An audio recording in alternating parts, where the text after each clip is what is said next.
এই যে ছেলেটিকে দেখছেন তার নাম হচ্ছে ইয়োসি। ইয়োসি একটি ফ্যাক্টরির খুবই সামান্য একজন কর্মচারী ছিল, কিন্তু হঠাৎ করেই তার পুরো জীবনটাই বদলে যায়। সে টাকা উপার্জনের এমন একটি সহজ রাস্তা পেয়ে যায় যে তাকে আর তার লাইফে পেছনে ঘুরে তাকাতেই হয় না। হঠাৎ করেই একদিন সে একটি ওয়েবসাইটের মধ্যে এমন একটি কারসাজি করে ফেলে যে মুহূর্তের মধ্যেই তার অ্যাকাউন্টে চলে আসে কোটি কোটি টাকা। কিন্তু এই সাধারণ একজন কর্মচারী আসলে কি এমন করেছিল, আর তার সঙ্গে শেষ পরিণতি বা কি হয়েছিল, সেটাই আমরা দেখব 2025 সালে রিলিজ হওয়া মুভি ক্লাউডের গল্পে। তাহলে চলুন ঘুরে আসা যাক সাধারণ এক কর্মচারীর কোটিপতি হয়ে ওঠার গল্প থেকে। তো গল্পটি শুরু হয় জাপানের টোকিও শহরে, যেখানে আমরা ইয়োসি নামক একটি ছেলেকে দেখতে পাই। ইয়োসি মূলত একটি ওয়ার্কশপে কাজ করে, যেখানে প্রায় সকল ধরনের ইলেকট্রনিক ডিভাইস বিক্রি করা হয়। তবে এই ওয়ার্কশপের মালিক ছিল 70 বছর বয়সী একজন বৃদ্ধ লোক, যার নাম ছিল মিস্টার ইয়ামা। তো মিস্টার ইয়ামা এখানে ইয়োসিকে বলে যে তার ওয়ার্কশপে প্রায় 30টির মতো ইলেকট্রনিক ডিভাইস রয়েছে, যেগুলো অনেকদিন ধরেই তার শপে পড়ে আছে, কিন্তু সেগুলো সে কোনোভাবেই বিক্রি করতে পারছে না। আর সে বুঝতে পারছে না যে এই ডিভাইসগুলো সে কি করবে। ইয়োসি তখন মিস্টার ইয়ামাকে বলে, আপনি চাইলে ডিভাইসগুলো আমার কাছে সেল করতে পারেন, কারণ এমনিতেই তো অনেকদিন ধরে এগুলো ওয়ার্কশপে পড়ে আছে। মিস্টার ইয়ামা তখন তার কাছে জানতে চায় যে সে এগুলো দিয়ে কি করবে। ইয়োসি তখন বলে যে এগুলো দিয়ে সে কিছু একটা করার চেষ্টা করবে। এরপর মিস্টার ইয়ামা ইয়োসির কাছেই তার সমস্ত ডিভাইসগুলো সেল করে দেয়। আর যেহেতু এগুলো অনেকদিন ধরেই পড়েছিল, তাই ইয়োসি এগুলোকে অনেক কম মূল্যে কিনতে পারে। আসলে মিস্টার ইয়ামা যেহেতু অন্য জেনারেশনের মানুষ, তাই তার অনলাইন সম্পর্কে কোনো ধারণাই ছিল না। আর ইয়োসির প্ল্যান ছিল যে সেই ডিভাইসগুলোকে অনলাইনে সেল করবে, কারণ সে আসলে একজন রিসেলার ছিল। সে বিভিন্ন পুরাতন জিনিসপত্র কিনে সেগুলো তার অনলাইন ওয়েবসাইটে প্রায় ডবল দামে বিক্রি করে দেয়। তো ইয়োসি তখন সেই সমস্ত প্রোডাক্টগুলো নিয়ে তার বাড়িতে চলে আসে। সে মূলত একটি বস্তি এলাকার ছোট্ট একটি রুমে থাকত, যেখানকার ভাড়া ছিল অনেক কম, আর এখানে সে একাই থাকত। বাড়িতে তার তেমন কোনো কিছু না থাকলেও একটি কম্পিউটার রয়েছে, যেটার মাধ্যমে সে কিছুদিন আগে রিসেলিং শুরু করেছে। আর রিসেলিং করতে প্রোডাক্টের ছবি তোলার জন্য সে একটি সুন্দর সেটআপও তৈরি করেছে। প্রোডাক্টের ছবি তোলার জন্য তার অনেক ভালো একটি ক্যামেরাও ছিল। তো সে বাড়িতে পৌঁছানোর পর আজকে যে প্রোডাক্টগুলো কিনে এনেছে, সেই প্রত্যেকটি প্রোডাক্টের খুব সুন্দরভাবে একটি করে ছবি তুলছিল। এরপর সে এক এক করে প্রোডাক্টের প্রাইস বসিয়ে সেগুলোকে ওয়েবসাইটে ছেড়ে দিচ্ছিল, এবং প্রত্যেকটি প্রোডাক্টের প্রাইস ছিল তার কেনা প্রাইস থেকে প্রায় 100 গুণ বেশি। আর এখানকার প্রত্যেকটি প্রোডাক্টই ছিল অনেক হাই প্রোডাক্ট, যেগুলো অনলাইনে এখন অনেক বেশি পপুলার। ইয়োসি আসলে বিভিন্ন জায়গাতে খোঁজাখুঁজি করে এভাবেই নানা ধরনের পপুলার প্রোডাক্ট তার স্টকে নিয়ে আসে। আর আজকে সে যে প্রোডাক্টের সেল পোস্ট দিয়েছে, সেটা ছিল মূলত একটি থেরাপি প্রোডাক্ট। আর এই প্রোডাক্টটি অনলাইনে পোস্ট করার মাত্র 1 ঘন্টার মধ্যে টিকটকে এই প্রোডাক্টটি একদম ভাইরাল হয়ে যায়, এবং মুহূর্তের মধ্যেই তার নিয়ে আসা প্রত্যেকটি প্রোডাক্টই সোল্ড আউট হয়ে যায়। ইয়োসিতে এতে একদম চমকে গিয়েছিল। সে তো ভাবতেই পারেনি যে এই প্রোডাক্ট এত তাড়াতাড়ি সেল হয়ে যাবে। এরপর আমরা জানতে পারি যে ইয়োসি মূলত সেই ওয়ার্কশপে পার্ট টাইম জব করত, যাতে করে সেই ওয়ার্কশপের মাধ্যমে বিভিন্ন প্রোডাক্ট সম্পর্কে আইডিয়া পেতে পারে এবং তার অনলাইন বিজনেস আস্তে আস্তে বড় করতে পারে। আর তার ফুল টাইম জব ছিল একটি ফ্যাক্টরিতে। সেখানে সে অনেক বছর ধরেই ধৈর্যের সঙ্গে কাজ করছে। আর তার ভদ্রতা এবং কাজের প্রতি অনেক মনোযোগের কারণে ফ্যাক্টরির সবাই তাকে পছন্দ করত। এমনকি ফ্যাক্টরির বস তাকিমোতো তাকে অনেক পছন্দ করত। তো একদিন ইয়োসি যখন ফ্যাক্টরিতে কাজ করছিল, তখন তার বস তাকিমোতো তাকে অফিস রুমে ডাকে। আর সে তাকিমোতোকে জানায় যে সে আগামী মাস থেকে ইয়োসিকে ফ্যাক্টরির ম্যানেজার বানাতে চাচ্ছে, কারণ ইয়োসির ভদ্রতা এবং কাজের দক্ষতা তাকে মুগ্ধ করেছে। কিন্তু ইয়োসির আসলে এই ফ্যাক্টরিতে খুব বেশি দিন কাজ করার ইচ্ছে ছিল না। সে তো তার ফিউচার নিয়ে অন্য প্ল্যান করছিল। তাই সে তাকিমোতোর অফারটিকে রিজেক্ট করে দেয় এবং বলে যে এই ফ্যাক্টরিতে তার চাইতেও অনেক যোগ্য মানুষেরা রয়েছে, সে যেন এই অফারটি তাদেরকে দেয়। ইয়োসির কথা শুনে তাকিমোতো তাকে আর জোর করে না, বরং সে তাকে এই বিষয়টি নিয়ে আরেকবার ভাবতে বলে। এবার ফ্যাক্টরিতে কাজ শেষ করে বাড়িতে ফেরার সময় ইয়োসি একটি এটিএম বুথে যায় তার অ্যাকাউন্ট চেক করার জন্য, যে তার অ্যাকাউন্টে ঠিকমতো টাকা আসছে কিনা। তো অ্যাকাউন্ট চেক করে সে জানতে পারে যে তার অ্যাকাউন্টে 6 মিলিয়ন ইয়েন আছে, যেটা কিনা ছিল অনেক টাকা, প্রায় 50 লক্ষ টাকার কাছাকাছি। আর এই সমস্ত টাকাগুলো সে পেয়েছে অনলাইনে বিভিন্ন প্রোডাক্ট বিক্রি করে। আর এই টাকার অ্যামাউন্ট দেখে ইয়োসি অনেক খুশি হয়ে যায়। এরপর সে তার বাড়িতে ফিরে আসে। আর বাড়িতে তার জন্য একটি মেয়ে অপেক্ষা করছিল। এই মেয়েটির নাম হচ্ছে আকিকো, আর আকিকো হচ্ছে তার গার্লফ্রেন্ড। ইয়োসি তাকে দেখে অনেক খুশি হয়ে যায়। আর সে তাকে বলে, তুমি জানো অনলাইনে এতদিন প্রোডাক্ট সেল করে আমি কত টাকা উপার্জন করেছি? আমি এত পরিমাণ টাকা উপার্জন করেছি যেটা দিয়ে তুমি যা ইচ্ছে তাই কিনতে পারবে। তোমার পছন্দের যে কোনো কসমেটিক্স, দামি দামি ড্রেস অথবা যে কোনো এক্সপেন্সিভ জিনিস। তো এই টাকাগুলো পেয়ে ইয়োসি অনেক বেশি আত্মবিশ্বাসী হয়ে উঠেছিল। এরপর সে এখানে আকিকোকে বলে, আমরা এখন চাইলেই দুজন একসঙ্গে থাকতে পারবো। আশা করি তোমার কষ্ট হবে না। তুমি কালই আমার বাড়িতে উঠে পড়ো। কিন্তু আকিকো তখন তাকে বলে, বাড়ি? তুমি এটাকে বাড়ি বলছো? এখানে তো তোমার একাই থাকতে অনেক সমস্যা হয়, তার উপর তুমি আমাকে এখানে আসতে বলছো। এসব বলে আকিকো তার অফার রিফিউজ করে দেয়। এবার পরের দিন কাজের ফাঁকে ইয়োসি যখন একটু ব্রেক পায়, তখন সে তার স্কুলের একজন পুরাতন বন্ধুর সাথে দেখা করতে আসে, যার নাম হচ্ছে মিকি। মিকি প্রায় অনেকদিন যাবত একটি অনলাইন শপ খুলতে চাইছিল, যেখানকার সমস্ত প্রোডাক্ট তারা অনলাইনের মাধ্যমেই সেল করবে, আর সে একজন রিসেলার হবে। কিন্তু সে এখানে জানতে পারে যে তার আগে ইয়োসি অলরেডি এই বিজনেস স্টার্ট করে দিয়েছে এবং এতদিনে এই প্ল্যাটফর্মে তার দক্ষতাও অনেক বেশি বেড়েছে। তাই মিকির মাথায় একটি আইডিয়া আসে। মিকি তখন তাকে বলে, তোমার কাছে তো টাকা পয়সা অনেক কম আছে, তাই নিশ্চয়ই তোমার বিজনেসটি এখনো অনেক ছোট। আচ্ছা, কেমন হয় বলো তো যদি আমরা দুজন মিলে একসঙ্গে বিজনেসটিকে আরো অনেক বড় করে তুলতে পারি? তুমি কি আমার বিজনেস পার্টনার হবে? আর এভাবে যত পরিমাণ সেল করতে পারবে সেই সেলের প্রফিটগুলো 2 ভাগে ভাগ করতে হবে, অর্থাৎ তোমার 50% এবং আমার 50%। কিন্তু ইয়োসি সঙ্গে সঙ্গে তার এই অফার রিজেক্ট করে দেয়, কারণ সে নিজে একটি বড় বিজনেস দাঁড় করাতে চাইছিল। সে চাইছিল না যে তার বিজনেসে কোনো অংশীদার থাকুক, কারণ সে বিশ্বাস করে যে বিজনেস একাই করা ভালো, এতে কোনো অংশীদার থাকলে শত্রু বাড়ে। তো ইয়োসি তখন সেদিন তার কাজ শেষ করে আবারও বাড়িতে ফিরছিল। কিন্তু যখন সে একটি রেজিডেন্সিয়াল এরিয়াতে পৌঁছয়, তখন একটি তারের সঙ্গে তার গাড়ির চাকা আটকে যায় এবং ইয়োসি সেখানে তার গাড়ি নিয়ে পড়ে যায়। কেউ আসলে রাস্তার মাঝখানে ইচ্ছে করে একটি তার লাগিয়ে রেখেছিল। আর ইয়োসি যখন তারটি দেখতে পায়, তখন সে বুঝতে পারে যে কেউ একজন তার সঙ্গে শত্রুতা করে এমন কাজ করেছে, কারণ এ সময় শুধুমাত্র সেই তার বাড়িতে ফেরে। কিন্তু তার সঙ্গে এমনটা কে করতে পারে? ইয়োসি সেটাই ভেবে পাচ্ছিল না, কারণ তার তেমন কোনো শত্রুই ছিল না। এবার পরের দিন ইয়োসি তার ফ্যাক্টরিতে এসে তার বস তাকিমোতোর কাছে আসে, আর সে আজকে রিজাইন জমা দেয়। এতে তো তাকিমোতো একদম অবাক হয়ে যায়, কারণ সে ভাবতেই পারেনি যে ইয়োসি এত তাড়াতাড়ি চাকরি ছেড়ে দেবে। তাকিমোতো তখন তার চাকরি ছাড়ার কারণ জানতে চায়। ইয়োসি তখন তাকে জানায় যে সে অনেক বছর ধরে অন্যের আন্ডারে কাজ করেছে, কিন্তু সে এখন নিজের একটি বিজনেস খুলতে চায়। সে সবকিছু নিজের মতো করে করতে চায়। সে আর অন্যের দয়া নিয়ে জীবন কাটাতে চায় না। কিন্তু তাকিমোতো তাকে এমনটা করতে নিষেধ করছিল। সে তাকে বারবার তার ফ্যাক্টরিতে কাজ করতে বলছিল, কারণ ইয়োসি তার একজন ভালো এমপ্লয়ি ছিল। তবে ইয়োসি তার কোনো কথাই শোনে না। এরপর ইয়োসি সোজা তার গার্লফ্রেন্ড আকিকোর কাছে চলে যায়। আকিকো একটি হোটেলে ওয়েট্রেসের কাজ করত, যেটা ইয়োসির একদমই পছন্দ ছিল না। তাই ইয়োসি তখন তাকে বলে যে সে তার চাকরি ছেড়ে চলে এসেছে, আর সে চায় না যে আকিকো আর অন্যের আন্ডারে কাজ করুক।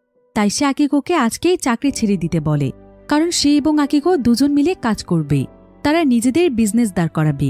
ইয়োসির এখন অনেক বড় একটা স্বপ্ন আছে, সেটা হলো সে অনেক বড় একটি বাড়ি কিনতে চায়, যেটা এই অ্যাপার্টমেন্টের চাইতে অনেক বড় হবে। আর সেখানে সে আকিকোকে নিয়ে অনেক সুন্দর একটি সংসার গড়ে তুলবে। আকিকো তার সঙ্গে ছোট্ট বাড়িতে থাকতে চায় না, তার স্বপ্ন অনেক বড় একটি ঘর। তাই এটা এখন ইয়োসিরও স্বপ্ন, কারণ সে ইয়োসিকে অনেক ভালোবাসে। তো সেদিন রাতের বেলা আকিকো তার রুমে এসে তার সমস্ত জিনিসপত্র প্যাক করতে শুরু করে।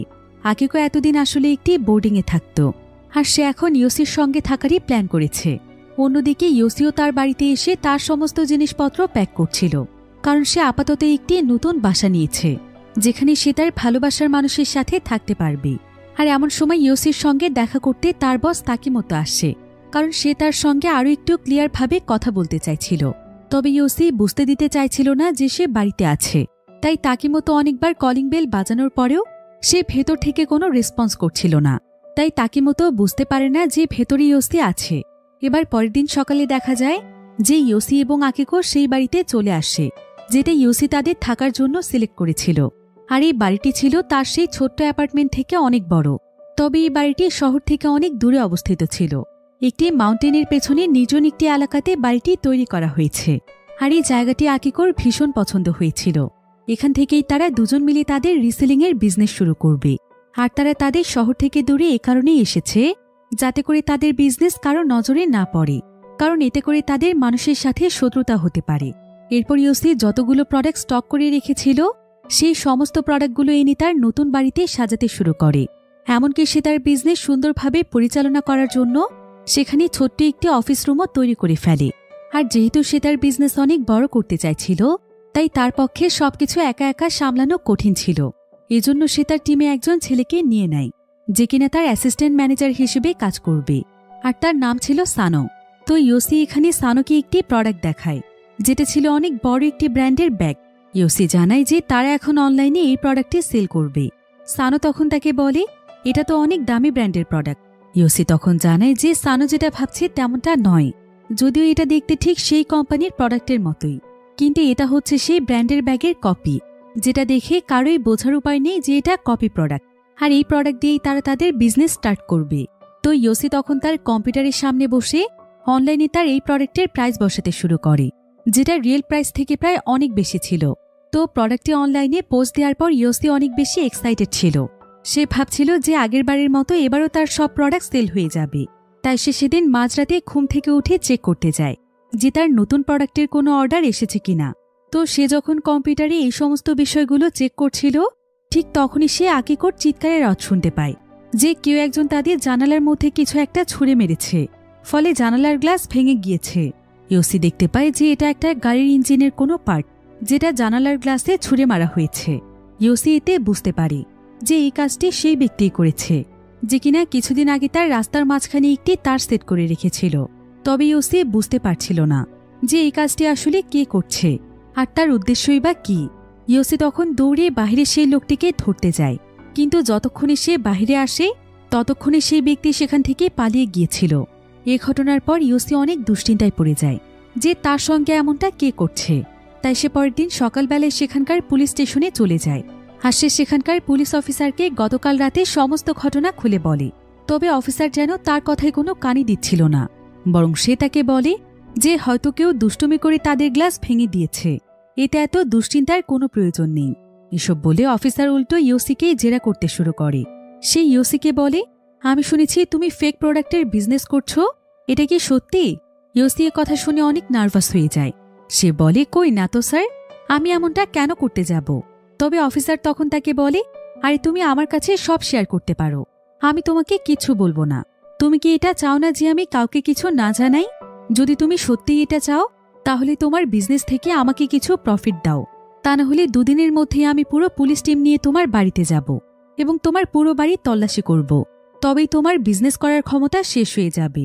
ইয়োসি তখন দ্রুত তার বাড়িতে চলে আসে, আর সে একদম দেরি না করে তার সমস্ত প্রোডাক্টগুলো সরাতে শুরু করে, কারণ সে তার বিজনেসের প্রফিটের সঙ্গে কাউকেই জড়াতে চাইছিল না।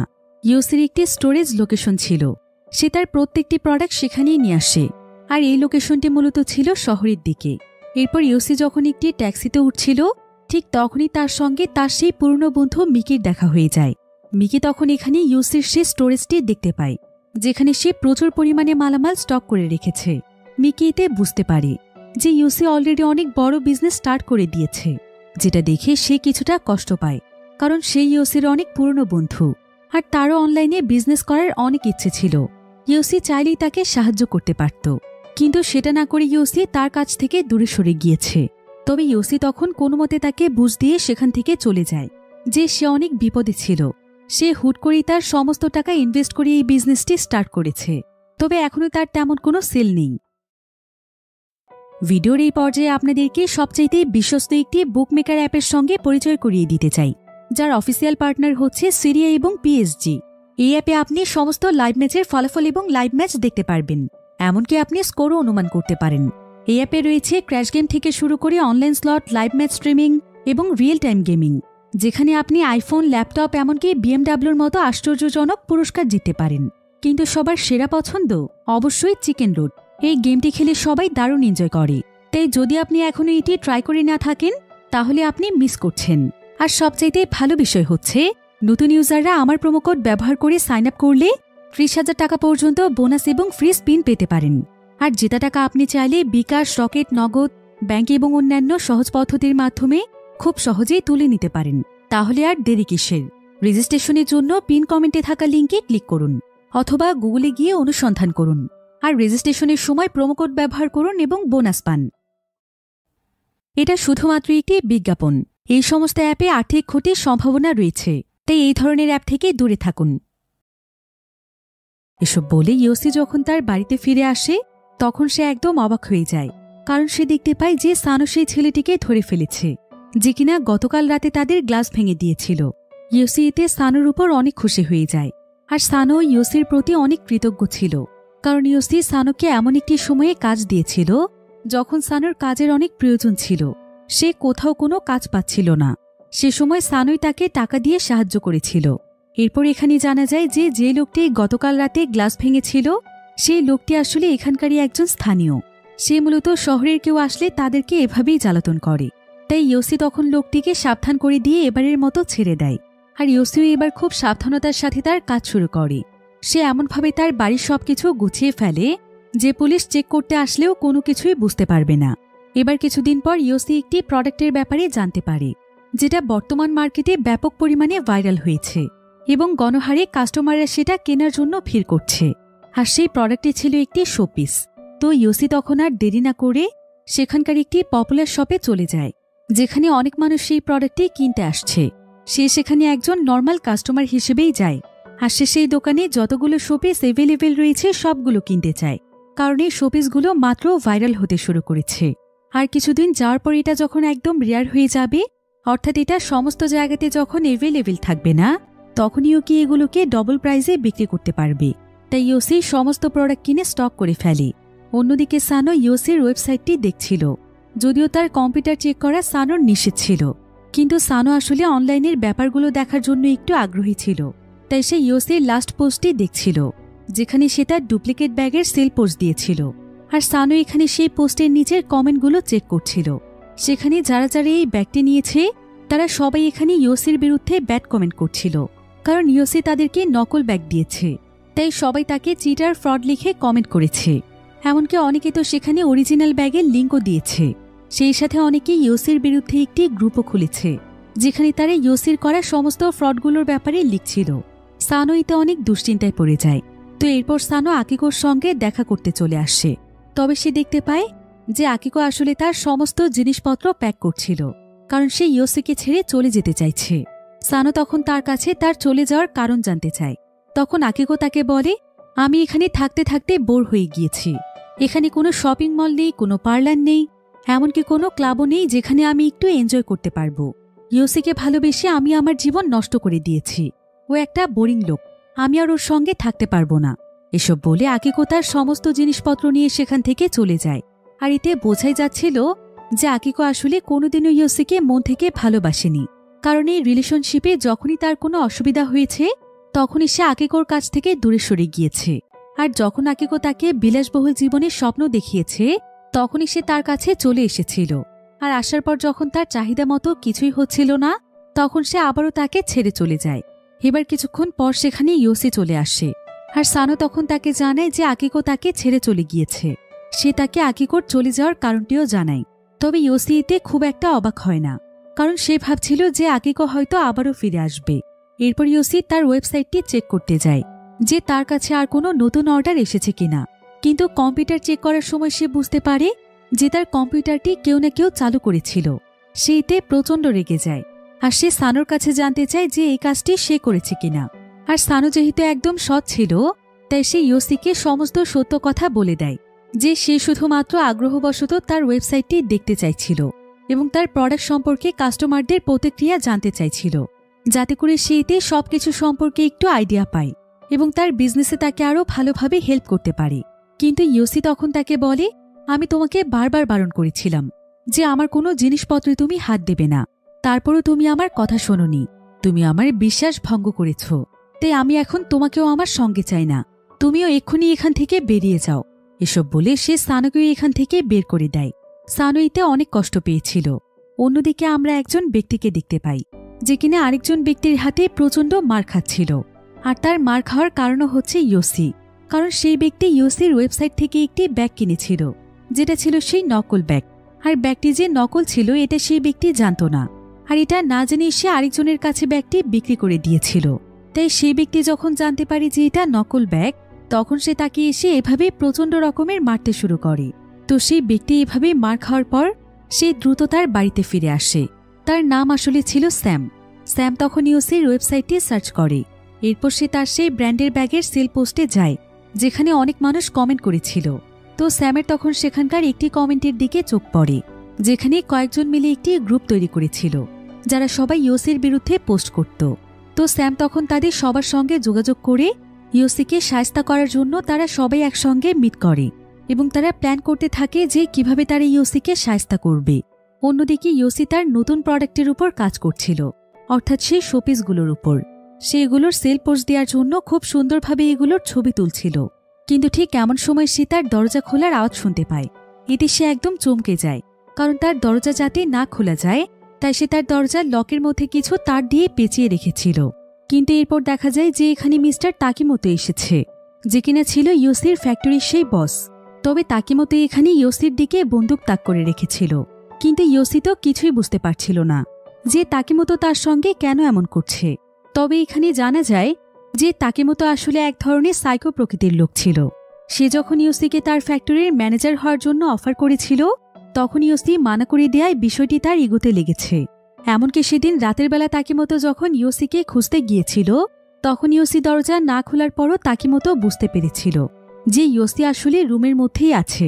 আর ইওসির এই সমস্ত কর্মকাণ্ড তার কাছে অনেক অপমানজনক লেগেছে। তাই ইওসির বিরুদ্ধে সেই হেটার্সদের গ্রুপটিও সেই খুলেছিল। আর এখন সে তার উপর প্রতিশোধ নেওয়ার জন্য এসেছে। কিন্তু সে একা আসেনি, বরং সে তার সঙ্গে করে স্যাম নামক সেই ব্যক্তিটিকেও নিয়ে এসেছে, যে কিনা তার কাছ থেকে কেনা ব্যাগের জন্য মার খেয়েছিল। তবে স্যাম এখানে একটি মুখোশ পরে এসেছিল। এরপর তারা দুজন মিলে তাকে ধরার চেষ্টা করছিল। তখন ইওসির কিচেন রুম থেকে অনেক জোরে একটি আওয়াজ পাওয়া যায়। তাই তাকিমোতো এবং স্যাম যখন সেখানে চেক করতে যায় তখন দেখা যায় যে সেখানকার কফি মেশিনে কফি বসানো ছিল, আর এটা সেই মেশিনটিরই শব্দ। তবে ততক্ষণে ইওসি সেখান থেকে পালানোর একটি সুযোগ পেয়ে যায়। তাই সে তার বাড়ি থেকে বের হয়ে দৌড়ে পালাতে শুরু করে। তবে ততক্ষণে সেখানে সেই গ্রুপের আরও কয়েকজন চলে এসেছিল। ইওসি এতে ভয় পেয়ে প্রচণ্ড জোরে দৌড়তে শুরু করে। আর এক পর্যায়ে সে একটি কেবিন দেখতে পেয়ে সেখানে লুকোতে চলে যায়। কেবিনটি অনেক বেশি পুরনো ছিল। তারপর সে সেখানে চুপচাপ লুকিয়ে থাকার চেষ্টা করছিল। কিন্তু কিছুক্ষণ পরেই দেখা যায় যে তাকিমোতো তার লোকদেরকে নিয়ে এখানে চলে এসেছে। আর একজন লোক এখানে একটি কুড়াল দিয়ে কেবিনটিকে ভেঙে ফেলছে। ইওসি এতে অনেক ভয় পেয়ে যায়। কিন্তু ঠিক এমন সময় সেখানে একজন বয়স্ক লোক চলে আসে, যে কিনা একজন শিকারী ছিল। আর এই কেবিনটিও মূলত তারই ছিল। তাই সেই লোকটি এখানে তাদের কাছে তার কেবিন ভেঙে ফেলার কারণ জানতে চাইছিল। এতে করে তাদের সঙ্গে সেই লোকটির তর্কাতর্কি শুরু হয়ে যায়। তবে এখানে তাকিমোতো আর কোনো কথা না বলে সোজা সেই লোকটিকে গুলি করে মেরে ফেলে। সবাই এতে বুঝতে পারে যে তাকিমোতো আসলে একজন সাইকো। অন্যদিকে এই সুযোগটিকেও কাজে লাগায় ইওসি। সে আবারও সেখান থেকে পালিয়ে যেতে শুরু করে। ইওসি চালাকি করে উল্টো রাস্তা দিয়ে আবার তার বাড়ির দিকে ফিরতে শুরু করে, কারণ তার কাছে মনে হচ্ছিল যে তারা অন্তত তাকে তার বাড়িতে আর খুঁজতে যাবে না। এবার প্রায় অনেক সময় যাবৎ দৌড়তে দৌড়তে ইওসি কোনো মতে তার বাড়িতে এসে পৌঁছয়। আর বাড়িতে এসেই সে একদম চমকে ওঠে, কারণ সে দেখতে পায় যে আকিকো আবারও ফিরে এসেছে আর সে সেখানে কিছু একটা খুঁজছে। ইওসি তখন আকিকোকে তার সমস্ত পরিস্থিতি খুলে বলে যে তাকে মারার জন্য তার পেছনে অনেক লোক লেগেছে। আকিকো এতে অনেক দুশ্চিন্তায় পড়ে যায় আর সে ইওসিকে তাড়াতাড়ি করে সেখান থেকে পালিয়ে যেতে বলে। সেই সাথে সে তাকে এই মুহূর্তে তার সবচাইতে ইম্পর্টেন্ট জিনিসগুলো সাথে করে নিয়ে যেতে বলে, যেমন তার কম্পিউটারের হার্ড ডিস্ক। কারণ তার কম্পিউটারের হার্ড ডিস্কেই তার অনলাইন শপের সমস্ত ইনফরমেশন রয়েছে, যেগুলোর মাধ্যমে সে তার ওয়েবসাইটটিকে পরিচালনা করছে।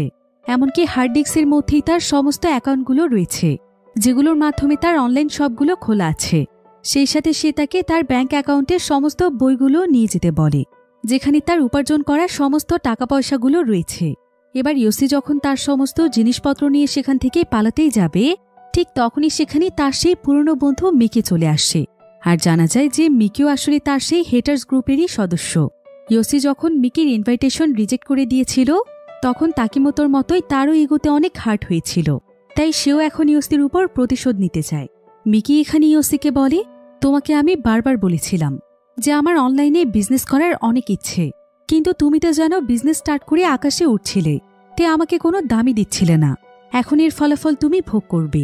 এসব বলতে বলতে সেখানে টিমের বাকি মেম্বাররাও চলে আসে আর তারা সবাই মিলে ইওসিকে জোর করে চেপে ধরে এবং তার নাকে একটি রুমাল দিয়ে তাকে অজ্ঞান করে ফেলে। এরপর তারা তাকে একটি গাড়িতে করে সেখান থেকে উঠিয়ে নিয়ে চলে যায়। অন্যদিকে বাড়ির ভেতর থেকে আকিকো এই সমস্ত কিছুই দেখতে পাচ্ছিল, কিন্তু এতে যেন তার কোনো রিয়েকশনই ছিল না। সে ইওসির জন্য কোনো কষ্ট অথবা ভয় কিছুই পাচ্ছিল না। সে কি আসলে ইওসিকে ভালোবাসে এটা তার আচরণে কোনোভাবেই বোঝা যাচ্ছিল না। অন্যদিকে আমরা সানোকে দেখতে পাই। সানো রাস্তার একটি কিনারায় দাঁড়িয়েছিল। সে আসলে কোনো একজন ব্যক্তির জন্য অপেক্ষা করছিল। তো কিছুক্ষণ পরে সেখানে একজন ব্যক্তি আসে, আর সে সানোকে একটি গান দিয়ে চলে যায়। এখানে আমরা জানতে পারি যে সানো আসলে একসময় একটি গ্যাংস্টার গ্রুপের সদস্য ছিল, কিন্তু পরবর্তীতে সে ভালো হওয়ার জন্য একটি সাধারণ জীবনে চলে এসেছিল। আর সে ইয়োসিকে অনেক ভালোবেসেছিল এবং বিশ্বাস করেছিল, কিন্তু ইয়োসি তার সামান্য একটু ভুলের জন্য তার সঙ্গে অনেক বাজে আচরণ করেছে। আর সেদিন ইয়োসির আচরণে সানো অনেক কষ্ট পেয়েছিল। তাই সানো এখানে ইয়োসিকে মেরে ফেলার সিদ্ধান্ত নেয়, কারণ তার উপর তার প্রচণ্ড জেদ কাজ করছিল। তাই আগে সে যেই গ্যাংস্টার টিমের সদস্য ছিল, সেই টিমেরই একজনের কাছ থেকে সে একটি বন্দুক ধার চেয়েছে, আর সেই ব্যক্তি তাকে এসে বন্দুকটি দিয়ে চলে যায়। এরপর সানো সেই বন্দুকটি নিয়ে সোজা ইয়োসির বাড়িতে চলে আসে। তবে সে এখানে ইয়োসিকে দেখতে পায় না, এমনকি সে ইয়োসির ঘরবাড়িও একদম এলোমেলো দেখতে পায়। এতে তার কিছুটা সন্দেহ হয় যে বাড়ির মধ্যে হয়তো কোনো ঝামেলা হয়েছে। তো সানো সেই গ্যাংস্টার টিমের ব্যক্তি তাকে একটি ট্র্যাকিং ডিভাইসও দিয়েছিল। সানো তখন ট্র্যাকিং ডিভাইসটির মাধ্যমে ইয়োসিকে ট্র্যাক করতে শুরু করে, আর কিছুক্ষণের মধ্যেই সে তার লোকেশন পেয়েও যায়। আর সে লোকেশনটি পেয়েছিল ইয়োসির মোবাইলের মাধ্যমে, যেটা ইয়োসি যেখানে আছে সেখানেই ছিল। সানো আবার সেখানে ইয়োসির একটি হার্ড ডিস্কও পায়, আর সেটাকে সে তার সঙ্গে নিয়ে নেয়। এরপর সে বেরিয়ে পড়ে ইয়োসির লোকেশনের উদ্দেশ্যে। অন্যদিকে সেই গ্রুপের সবাই মিলে ইয়োসিকে একটি ফ্যাক্টরিতে নিয়ে আসে, যেটা কিনে ছিল অনেক পুরাতন এবং পরিত্যক্ত একটি ফ্যাক্টরি। আর এই ফ্যাক্টরিটি এমন একটি জায়গাতে অবস্থিত ছিল যেখানে কেউ কাউকে মেরে ফেললেও বাহিরের কোনো মানুষ জানতে পারবে না। তো তারা সবাই মিলে এখানে ইয়োসিকে একটি চেয়ারের সঙ্গে বেঁধে ফেলে, আর তার মুখের মধ্যে একটি কস্টেপও লাগিয়ে দেয়। আর ততক্ষণে ইয়োসির জ্ঞান ফিরে এসেছিল। ইয়োসি দেখতে পায় যে এই গ্রুপের মধ্যে মোট 6 জন সদস্য রয়েছে, আর এই 6 জনের মধ্যে 3 জনই তার পরিচিত ছিল। এক ছিল তার ফ্যাক্টরির বস তাকেমোতো, তার স্কুলের পুরনো বন্ধু মিকি, এবং আরেকজনকে দেখে ইয়োসি তো একদম অবাকি হয়ে গিয়েছিল, কারণ সে ছিল সেই ওয়ার্কশপের মালিক ইয়ামা, যাকে আমরা গল্পের শুরুতেই দেখেছিলাম, অর্থাৎ যার কাছ থেকে ইয়োসি অনেক কম মূল্যে অনেকগুলো প্রোডাক্ট কিনে নিয়েছিল।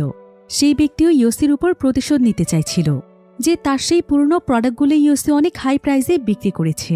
কিন্তু ইয়োসি তার ওয়ার্কশপে কাজ করা সত্ত্বেও কোনোদিনও তাকে এই ধরনের আইডিয়া দেয়নি, বরং তার কাছে মনে হচ্ছিল যে ইয়োসি তাকে ঠকিয়ে তার জিনিসগুলো কিনে নিয়ে চলে গিয়েছে, তা আবার অনেক বেশি কম প্রাইসে। তো এখানে তারা প্রত্যেকেই ইয়োসির উপর প্রচণ্ড ক্ষিপ্ত ছিল।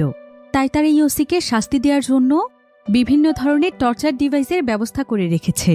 তো তাকেমোতো তার সঙ্গীদেরকে নিয়ে সেই টর্চার ডিভাইসগুলো আনতে যায়। আর ঠিক কেমন সময় দেখা যায় যে হঠাৎ করেই সেখানে আকিকো চলে আসে। আকিকোকে দেখতে পেয়ে ইয়োসি অনেক খুশি হয়ে যায়। সে বুঝতে পারে যে আকিকো আসলে তাকে কতটা ভালোবাসে। এরপর আকিকো ইয়োসিকে বলে, তুমি একদমই ভয় পেও না, ওরা তোমার কোনো ক্ষতি করতে পারবে না, আমি তার আগেই তোমাকে এখান থেকে রক্ষা করব। এমন সময় তারা দুজন সকলের ফিরে আসার আওয়াজ শুনতে পায়। তাই আকিকো সঙ্গে সঙ্গে সেখান থেকে লুকিয়ে পড়ে। এরপর তাকেমোতো সেখানে তার সঙ্গীদেরকে নিয়ে চলে আসে, আর তারা সবাই মিলে সেই টর্চার ডিভাইসটিকে সেট করতে শুরু করে।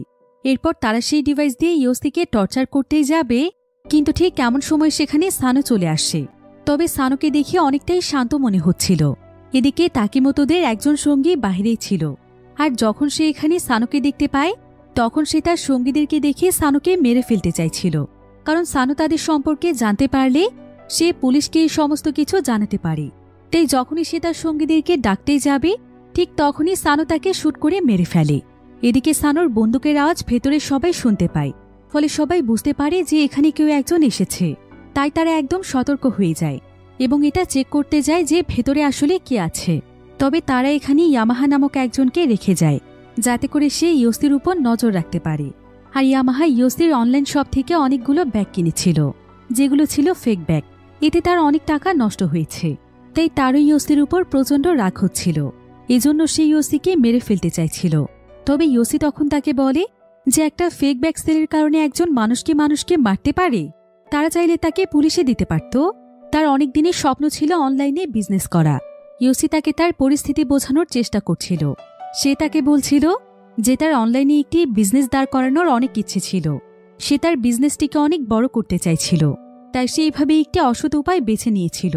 কিন্তু এর আগে এবং পরে সে যে সমস্ত প্রোডাক্টগুলো সেল পোস্ট দিয়েছে সেই প্রত্যেকটি প্রোডাক্টই হচ্ছে রিয়েল প্রোডাক্ট। আর সে তার বিজনেসটি বড় করতে চাইছিল তার ভালোবাসার মানুষকে খুশি রাখার জন্য, কারণ ছোটবেলা থেকে তার মা বাবা কেউ নেই। তাই তার জীবনে তার গার্লফ্রেন্ডই তার সবকিছু ছিল। তবে এসব করতে গিয়ে কখন যে সে মানুষের ক্ষতি করে ফেলেছে এবং তার কাছের মানুষদেরকে কষ্ট দিয়ে ফেলেছে এটা সে বুঝে উঠতে পারেনি। এমনকি সে তার এই বিজনেসের জন্য তার অ্যাসিস্ট্যান্টের সঙ্গে অনেক খারাপ আচরণ করে ফেলেছিল, যাকে সে মনে মনে একদম নিজের ভাইয়ের মতোই দেখত। এখান থেকে বের হতে পারলে তার কাছেও সে ক্ষমা চাইবে, তবে ইয়ামাহা তার কোনো কথাই শুনতে চাইছিল না। এরপর যখনই সেই ওসিকে মারতেই যাবে ঠিক তখনই পেছন থেকে সেখানে সানো চলে আসে। সানো প্রায় অনেক সময় ধরে তাদের দুজনকেই দেখছিল। এরপর সে ইয়ামাহাকে গুলি করে মেরে ফেলে আর সে দ্রুত ইওসির কাছে আসে। সে ইওসির হাত পায়ের বাঁধন খুলে দেয় এবং তার হাতে একটি গান তুলে দেয় আর সেই গ্রুপের সমস্ত মেম্বারদের সাথে তাকে ফাইট করতে বলে। সানো আসলে ইওসির কথা শুনে বুঝতে পেরেছিল যে সে ইওসিকে যতটা খারাপ ভেবেছিল ইওসি আসলে ততটা খারাপ মানুষ নয়, বরং সে তাকে সত্যি সত্যিই মন থেকেই ভালোবাসত। ইওসি তখন সানোর কাছে জানতে চায় যে সানো এখানে কিভাবে এসেছে আর সে কিভাবে জানল যে সে এখানেই আছে। তাছাড়া সে তো সানোকে অনেক কষ্ট দিয়েছিল, তাও সে তাকে কেন বাঁচাতে এসেছে। সানো তখন তাকে বলে যে সে তাকে বাঁচাতে আসেনি, বরং মারতে এসেছিল। কিন্তু তার কিছুক্ষণ আগের কথা শুনে তার মনে পড়ে গিয়েছে যে তার সবচাইতে খারাপ সময়ে সেই তার পাশে ছিল এবং সে তাকে রাস্তা থেকে তুলে এনে চাকরি দিয়েছিল। আর সানো তো তাকে চাকরি নেওয়ার সময়ে কথা দিয়েছিল যে সে তার সবচাইতে খারাপ সময়গুলোতে তার পাশে থাকবে। ইওসি যেহেতু তাকে তার ভাই বলে স্বীকার করেছে, তাই আজ থেকে সানো সেটাই করবে। অন্যদিকে তাদের দিকে বন্দুক তাক করে রেখেছিল ইয়ামা। তবে সানো যেহেতু একসময় একটি গ্যাংস্টার টিমের সঙ্গে কাজ করেছিল, তাই তার গান চালানোর দক্ষতা ছিল অনেক ভালো। এজন্য সে দূর থেকেই ইয়ামার পায়ে গুলি করে দেয়। এতে ইয়ামা সেখানে আর নড়তে পারছিল না। তবে তারপরও সে এবার দূর থেকে ইওসিকে গুলি করে মেরে ফেলতে চাইছিল, কারণ ইওসির জন্যই তার সঙ্গে এসব কিছু ঘটেছে।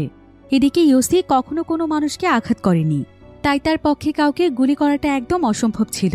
কিন্তু সে এবার নিজেকে বাঁচানোর জন্য ইয়ামাকে গুলি করে দেয়, ফলে ইয়ামা সঙ্গে সঙ্গে সেখানে মারা যায়। আর ঠিক এমন সময় সেখানে স্যাম চলে আসে। এরপর স্যাম যখন এখানে ইয়ামার ডেড বডি দেখতে পায় তখন সে অনেক ভয় পেয়ে যায় আর সে বুঝতে পারে যে এখানে থাকলে তারও বিপদ হতে পারে। তাই সে একদমই সময় নষ্ট না করে সেখান থেকে পালিয়ে যাওয়ার চেষ্টা করছিল। সে নিজেকে আর এসবের সঙ্গে জড়াতে চাইছিল না। তবে ইওসির বস তাকিমোতো যেহেতু একজন সাইকো প্রকৃতির লোক ছিল, তাই সে স্যামের এই ধোঁকাবাজি মেনে নিতে পারছিল না। এজন্য সে নিজের হাতেই স্যামকে গুলি করে মেরে ফেলে। দেখতে দেখতে এখানে প্রায় সবাই মারা গিয়েছিল। শুধুমাত্র বেঁচে ছিল ইওসির বস তাকিমোতো এবং ইওসির ছোটবেলার বন্ধু মিকি। তারা খুবই চালাকি করে একটি জায়গাতে লুকিয়েছিল এবং তারা ইওসিকে মেরে ফেলার সুযোগ খুঁজছিল। এদিকে ইওসি এবং সানো যখন সেখান থেকে দৌড়ে পালিয়ে যাচ্ছিল তখন তাকিমোতো তাদেরকে টার্গেট করে আর সে তার বন্দুক দিয়ে তাদেরকে গুলি করে মেরে ফেলতে চায়। সে অনবরত তাদেরকে গুলি করছিল। তবে সানো তখন কোনো মতে ইওসিকে নিয়ে একটি জায়গাতে লুকিয়ে পড়ে আর জায়গাটি ছিল একটি ভাঙা দেয়ালের পেছনে। সানো এখানে ইওসিকে বলে যে তাকিমোতোর হাতে যে বন্দুকটি রয়েছে সেটার বুলেট কিছুক্ষণের মধ্যেই শেষ হয়ে যাবে আর বন্দুকটিকে তার রিলোড করতে অনেকটাই সময় লেগে যাবে, আর সেই সুযোগটি তাদের কাজে লাগাতে হবে। তারা চাইলে তখনই তাকে শুট করতে পারবে। তাই সানো এবং ইওসি অপেক্ষা করছিল যে কখন তারা তাকে শুট করে মারতে পারবে। তো এরপর গুলি করতে করতে যখন তাকিমোতোর বুলেট শেষ হয়ে যায় তখন ইওসি একটি গুলি করে তার মনোযোগ নষ্ট করে আর এদিকে সানো তাকে শুট করে দেয়। ফলে তাকিমোতো সেখানেই মারা যায় আর বুলেটটি লেগেছিল তাকিমোতোর হাতে। তাকিমোতো এতে অকেজো হয়ে পড়ে। ইওসি তখন সঙ্গে সঙ্গে তাকিমোতোর কাছে আসে, কারণ তার উপর প্রচণ্ড রাগ হচ্ছিল। সামান্য একটি বিষয় নিয়ে সে কিনা তাকে মেরে ফেলতে চাইছিল। তাই ইওসি তখন উল্টো তাকে গুলি করে মেরে ফেলে। অন্যদিকে মিকি যখন ফ্যাক্টরির মধ্যে লুকিয়েছিল তখন সে তাকিমোতোকে মেরে ফেলার শব্দ শুনতে পায়। তাই সে বুঝতে পারে যে এখানে থাকাটা তার জন্য একদমই ঠিক হবে না। যত দ্রুত সে এখান থেকে পালাতে পারে তার জন্য ততই ভালো। তাই সে কোনোমতে সেখান থেকে পালিয়ে যাওয়ার চেষ্টা করছিল।